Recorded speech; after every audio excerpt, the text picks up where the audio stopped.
Hello everyone, this is Vicky from Yucera, dental material and medical equipment company. Today we are showing off how to change the milling burrs on the YRC-6X wet milling machine. Firstly, please check the milling burrs when you receive the goods.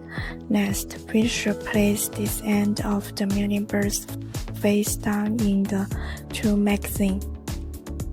The 6S has 10 tools. The first 2-3 are for delicate milling burrs, and the 5-7 are for pre-mill milling burrs. The 4 and the 8-10 is the spare tools.